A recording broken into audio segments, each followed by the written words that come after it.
जय हिंद दोस्तों, कैसे हैं आप सभी। उम्मीद करते होंगे अच्छे और स्वस्थ होंगे।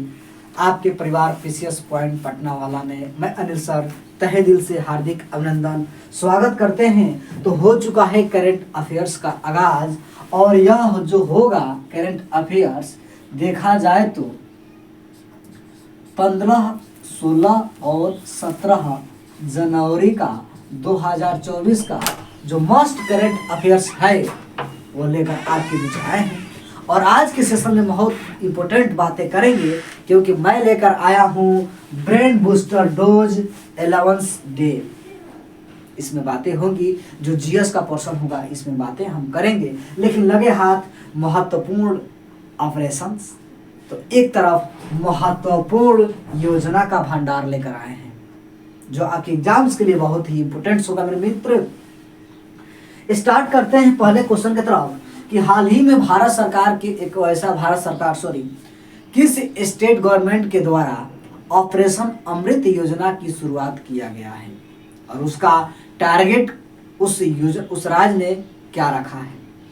देखा जाए तो एक भारत में पूर्वोत्तर का दक्षिण का देश है, राज्य है, स्टेट है, जिसका नाम है केरल। एंटीबायोटिक जो मेडिसिन आ रही है उसका हो रहा है बहुत ही दुरुपयोग। इसकी रोक करने के लिए, इसको रोकथाम के लिए ऑपरेशन अमृत योजना की शुरुआत पिनराई विजयन साहब ने किया है। मोहम्मद आरिफ, जिसे कहा जाता है कि मोहम्मद आरिफ खान वहाँ के केरल के राज्यपाल होते हैं, और पिनराई विजयन साहब ने इसकी दोनों लोग मिलकर और इसका सफलतापूर्वक समाधान निकालने के लिए यह योजना स्टार्ट किया है। हमने सोचा वही केरल जो एजुकेशन के मामले पर इतना अग्रसर है, पहला स्थान आता है शिक्षा के लेवल में। उस राज्य में ऐसी घटनाएं देखने को मिलती हैं तो कहीं ना कहीं यह सोचने को मजबूर बना देती हैं। वहीं देखा जाए तो केरल 1 नवंबर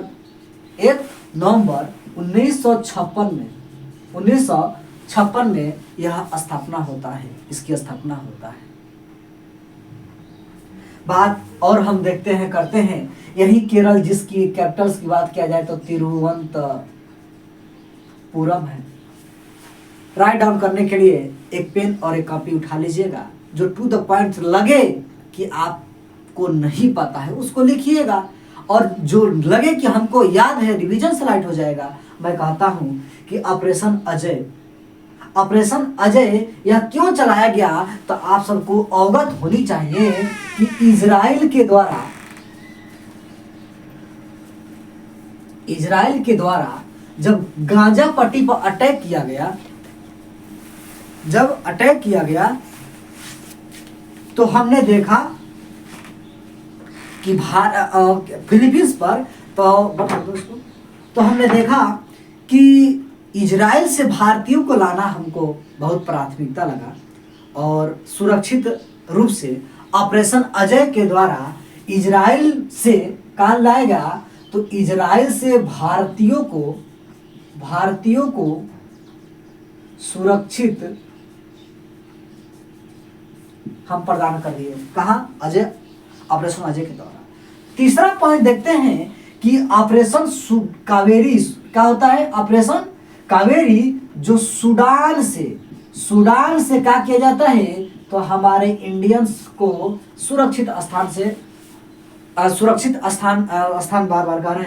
सुरक्षित तरीके से सूडान से लाया जाता है ऑपरेशन कावेरी के द्वारा। वहीं जब 3 नंबर क्वेश्चन आता है, बहुत इंपॉर्टेंट है कि ऑपरेशन दोस्त किस देश में चलाया गया। भारत के द्वारा चलाया जाता है ऑपरेशन दोस्त, इसलिए कि होती है भूकंप तुर्की में। तैब एर्दोगान साहब यहाँ के राष्ट्रपति हैं।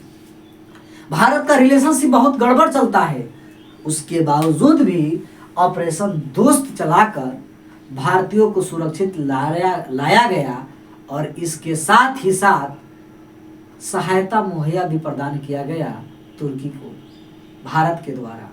ये रहा भारत का हमारा स्ट्रेटजी, भारत के फॉरेन पॉलिसी। अगला क्वेश्चन देखते हैं। ऑपरेशन, अब देखा जाए करुण को, तो हमने ऑपरेशन करुण में देखा, ऑपरेशन करुण में देखा कि नौसेना के द्वारा यह म्यांमार के क्षेत्रों से चक्रवात आती है और इससे बचाया जाता है हमारे भारतीयों को। म्यांमार में चलाया जाता है।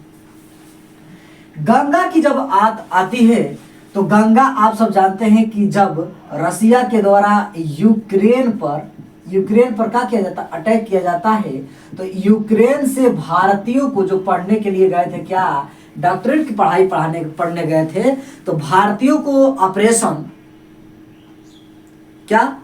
ऑपरेशन गंगा के तहत यूक्रेन से लाया जाता है। अगला पॉइंट्स हम देखते हैं कि ऑपरेशन समुद्र सेतु की जब बात होती है, तो ऑपरेशन समुद्र सेतु से बोले तो मालदीव से भारतीयों को यह लाया जाता है सुरक्षित रूप से। जो अभी हाल ही में इब्राहिम सुलही जी की सरकार गिर चुकी है मालदीव में, और अगले राष्ट्रपति महोदय जी ने भारत आने के बजाय वह पहुंचे हैं चीन में, जो बहुत ही देखा जाए तो ट्रेंडिंग का क्वेश्चन बन रहा था। तो यही ऑपरेशन समुद्र सेतु मालदीव से भारतीयों को लाया गया था, यह योजना ऑपरेशन चलाया गया था। ऑपरेशन विजय की जब बात करा जाएगा, तो ऑपरेशन विजय को आपको याद होनी चाहिए कि गोवा, हाँ वही गोवा जो 1510 ईस्वी में आदिल शाह से छीन लिया जाता है अल्बुकर्क के द्वारा, और 18 दिसंबर 1961 को ऑपरेशन विजय के द्वारा थल सेना, वायुसेना, जल सेना लगाकर पुर्तगालियों को खदेड़ा जाता है भारत से, यही ऑपरेशन विजय होती है। लिखिएगा, राइट डाउन करिएगा कि 1510 में यह क्या करते हैं, निवास करते हैं, रहते हैं, जाते कब हैं, 18 दिसंबर 1961 में। राइट। अगला क्वेश्चन देखते हैं मेरे दोस्त। कहता है कि IUCN की रेड लिस्ट में असुरक्षित के रूप में किसे वर्गीकृत किया गया है। IUCN बोले तो international union of conservation of natural, 1948 में इसकी स्थापना होती है, और इसका हेड क्वार्टर की बात किया जाए ग्लैंड के बोले तो स्विट्जरलैंड में इसकी क्या है, हेड क्वार्टर है, ग्लैंड में इसकी हेड क्वार्टर है। और यह बात बयान करता है, यह रेड लिस्ट जारी किया है IUCN ने कि एक चीज है जिसका नाम है हिमालयी वुल्फ, यानी कि पहाड़ी जो भेड़िया है, हिमालयी वुल्फ, ये रेड लिस्ट में यह आ चुका है। असुरक्षित महसूस किया जा रहा है इसे, कहीं ना कहीं इसका हमको प्रोटेक्शन देना पड़ेगा। IUCN की स्थापना 1948 में गल्फ में क्या होता है, ग्लैंड में इसकी हेड क्वार्टर स्विट्जरलैंड में, स्विट्जरलैंड की राजधानी तो बर्न होता है। आगे हम देखते हैं नेक्स्ट क्वेश्चन। पहले बीच गेम्स 2024 में पहला स्थान किसने हासिल कर रखा है। यह किया है MP ने, जो कि 4 से लेकर 11 जनवरी के बीच में इसका आयोजन किया गया था। इसका आयोजन किया गया था, और इसका आयोजन कहाँ किया गया था, तो दीव में किया गया था। मस्ट क्वेश्चन है। नेक्स्ट क्वेश्चन देखते हैं 4 number. Puberty athlete of the year 2023 किस क्रिकेटर को चुना गया है। तो वह चुना गया है चिको बोले तो विराट को, और विराट किसको कहा जाता है, तो विराट कोहली को कहा जाता है। डन। आगे हम बात करते हैं कि अंतर्राष्ट्रीय ऊंट महोत्सव का किस स्टेट में अभी यह आयोजन किया गया था। अंतर्राष्ट्रीय ऊंट महोत्सव तो यह स्टार्ट किया गया था राजस्थान में। कहाँ किया गया था? राजस्थान में। फिर क्वेश्चन बनेगा मेरे मित्र कि राजस्थान में किस शहर में? बीकानेर में। कहाँ किया गया था? तो बीकानेर में किया गया था। बीकानेर में किया गया था और बीकानेर में अपना अपना ऊंट प्रदर्शन यह आयोजन किया गया। राइट। अब हम बात कर लेते हैं भैया थोड़ी सी बात। राजस्थान में विधानसभा की सीटें थी 200, लेकिन चुनाव होता है 199 पर, 199 पर, क्योंकि एक प्रत्याशी की मृत्यु हो जाने के कारण वह सीट खाली रखा गया। फिर पुनः हो सकता है कि चुनाव हुआ होगा, 6 महीने के अंदर होगा। अगला पॉइंट देखते हैं कि यहाँ बीजेपी की सरकार बनी है और भजन लाल शर्मा जी वहां के मुख्यमंत्री के रूप में शपथ लिए हैं। कलराज मिश्र जी वहां के राज्यपाल हैं और वह पद और गोपनीयता की शपथ भजन लाल शर्मा और अन्य 2 उप मुख्यमंत्री को दिलाते हैं। ठीक है, आगे देखते हैं। जेरावर लाइट टैंक का विकास परीक्षण किस एजेंसी के द्वारा किया गया है? किसके द्वारा किया गया है? बिरावत का है जोरावट लाइट टैंक का विकास किसके द्वारा परीक्षण किया गया है? तो वह है DRDO। कौन है? तो DRDO है भैया। DRDO जिसे हम क्या कहते हैं? डिफेंस रिसर्च डेवलपमेंट ऑर्गेनाइजेशन, जिसकी स्थापना हम देखते हैं कि 1958 में होता है। डन। अच्छा, उसके बाद हम देखते हैं कि इसका हेडक्वार्टर नई दिल्ली में स्थित है। हेडक्वार्टर नई दिल्ली में स्थित है। फिर इसके बाद हम इसके प्रमुख देखते हैं। इसके प्रमुख के रूप में देखते हैं समीर वी कामत साहब रहते हैं। समीर वी कामत इसके प्रमुख हैं DRDO के, जबकि इसरो के इंडियन स्पेस रिसर्च ऑर्गेनाइजेशन जिसके प्रमुख एस सोमनाथन जी होते हैं। 15 अगस्त 1969 की इसरो की स्थापना होती है। डन। जबकि इसरो के बाद DRDO हो गया। नासा के बाद जब करेगा, जो एक अमेरिकी एजेंसी है, उनकी भी स्थापना 1958 में किया जाता है। डन। आगे हम बात करते हैं 13वां दिव्या मेला का आयोजन अभी हाल ही में कहां पे आयोजन किया गया है? तो कहेगा राज्य पूछेगा तो कहिएगा महाराष्ट्र। राज्य पूछा तो महाराष्ट्र, शहर पूछेगा तो कहिएगा नागपुर।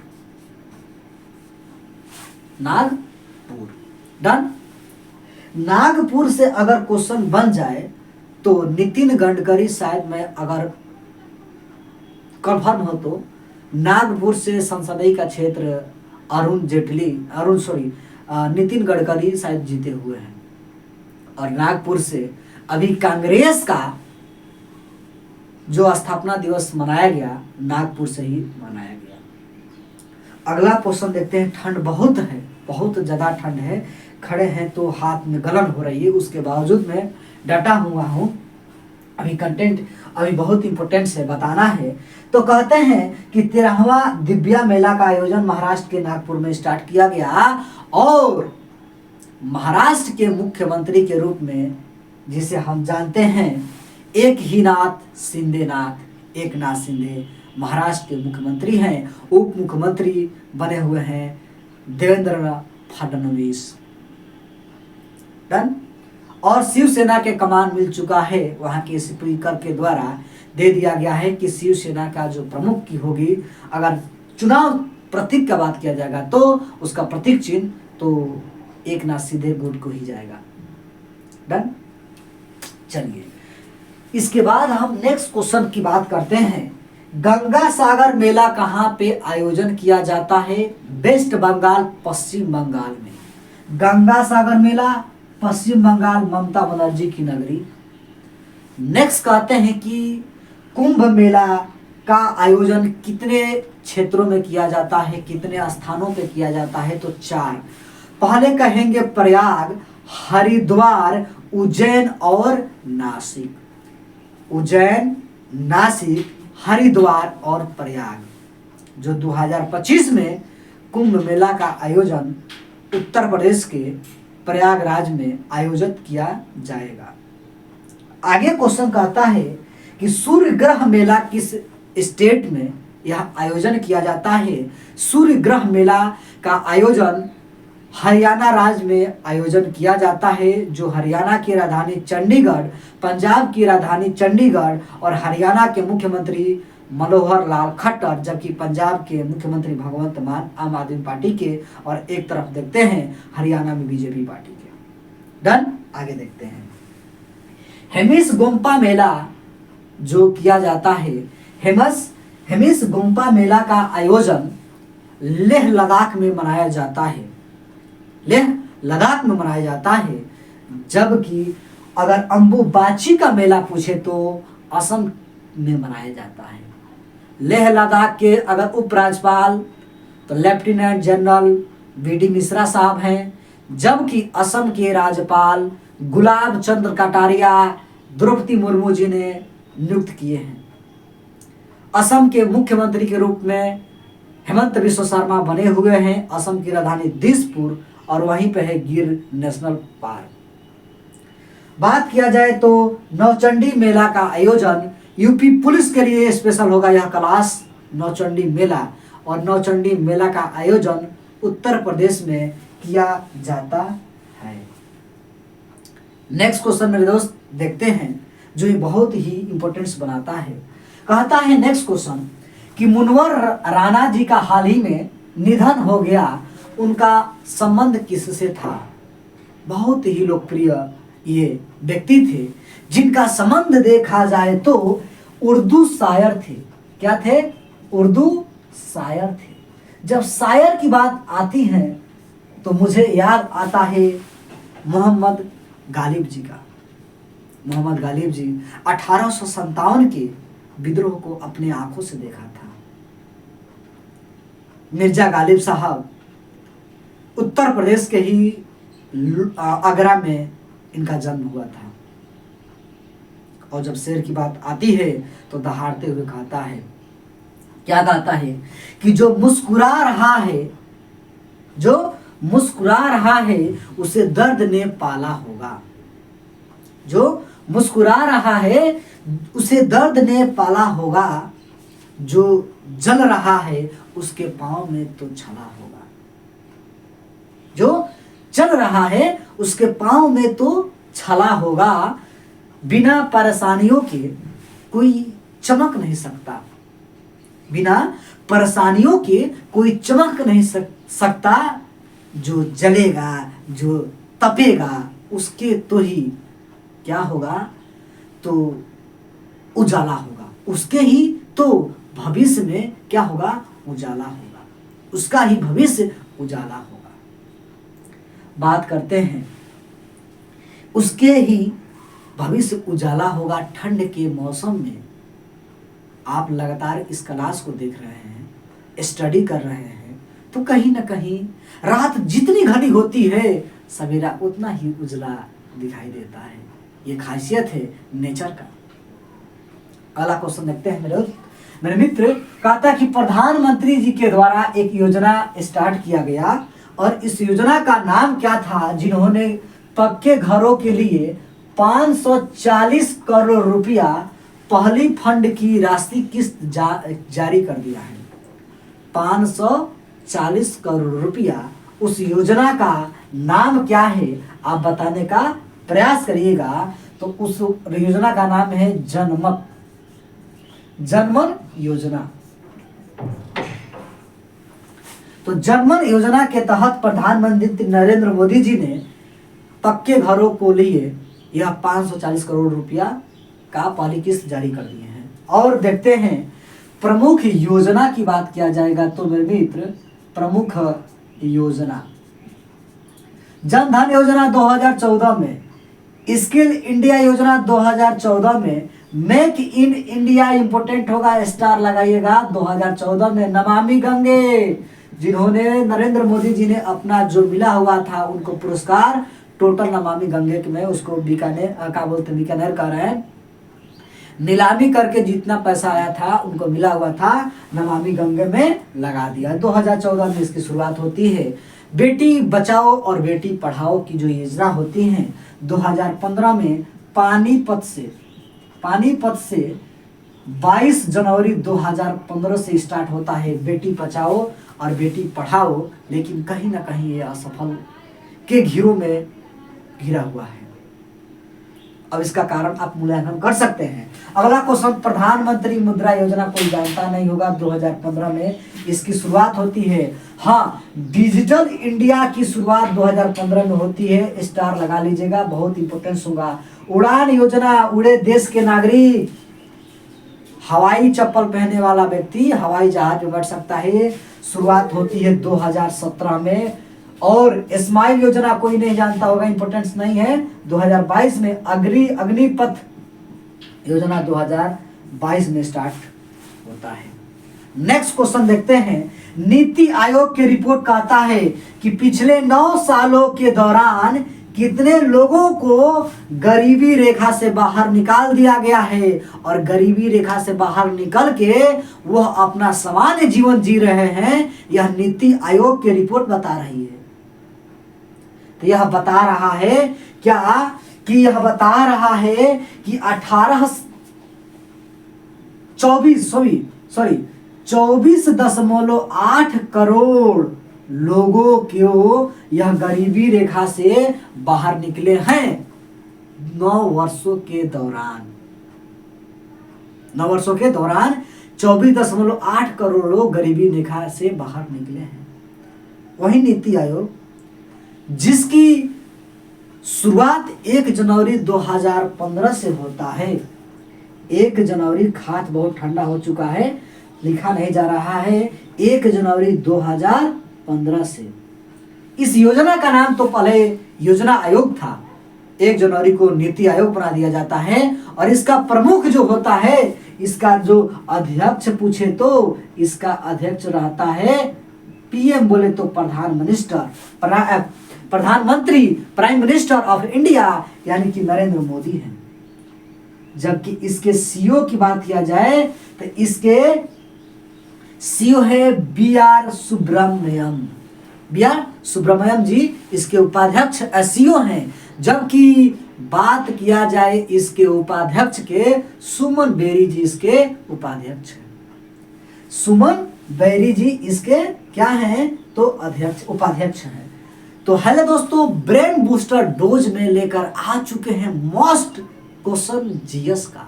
आइए अटैक करते हैं। पहले कहता है कि विश्व का सबसे बड़े गेहूं उत्पादक वाला देश कौन है तो चीन है। चीन की राजधानी बीजिंग है, ठीक है, बीजिंग है। रुपया मुद्रा का नाम युआन है। राष्ट्रपति सी जिनपिंग है, ठीक है। कहता है कि भारत में पंचायती राज अधिनियम कब लागू किया गया तो 24 अप्रैल 1993 को। पंचायती राज तो 57 में आ जाता है राजस्थान के नागौर में, लेकिन अधिनियम कब पारित किया जाता है 93 में। भारत में नए राज्यों की स्थापना की अनुमति कौन दे सकता है तो संसद दे सकता है। संसद को यह अधिकार है।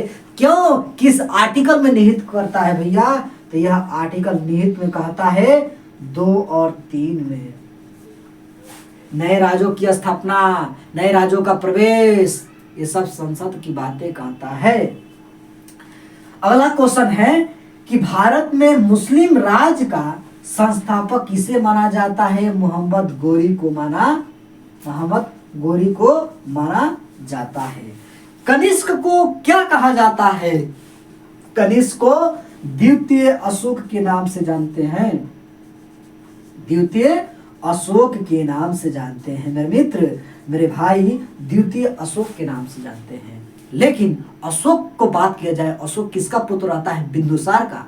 वही अशोक जिन्होंने अपने 99 भाइयों को कत्ल करके अहम कुएं में डाल देता है, जो आज भी स्थित है पटना में। सुसीम को, बड़े लड़का को बिंदुसार क्या बनाता है? शासक नहीं बनाता है, जबकि अशोक बनता है, मगध का सम्राट बनता है। बात आगे बढ़ती है। और मेसोपोटामिया शब्द का अर्थ क्या हुआ भैया? तो नदियों के बीच का भूमि। क्या होता है? नदियों का बीच की भूमि। कहता है पीत आतंक के नाम से जाना जाता है, कौन ऐसा देश है? पीत आतंक के नाम से जाना जाता देश वह है जापान। और आया था अभी हाल ही में जापान में भूकंप। जापान के एक प्रधानमंत्री शिंजो आबे, जो क्वाड के जनक के रूप में जाने जाते हैं, उनको गोली मारकर हत्या कर दिया जाता है। और हम देखते हैं कि जापान, जिसको तबाह करने में अमेरिका का हाथ रहता है, नागासाकी, हिरोशिमा पर 6 अगस्त और 9 अगस्त को 1945 में अटैक किया जाता है। लिटिल बॉय नामक यह बम से उड़ा दिया जाता है। तो आज के सेशन दोस्त यहीं पे समाप्त करते हैं। आप स्क्रीनशॉट ले सकते हैं। और आज के यह सेशन कैसा लगा कमेंट करके जरूर बताइए। बाकी लाइक करना तो आपको लगता होगा ना कि लाइक करने लायक है कि नहीं, ठंड में मेहनत हुआ है कि नहीं, कंटेंट में दम है कि नहीं। तो मिलते हैं नेक्स्ट क्लासेस में, तब तक के लिए टेक केयर। जय हिंद।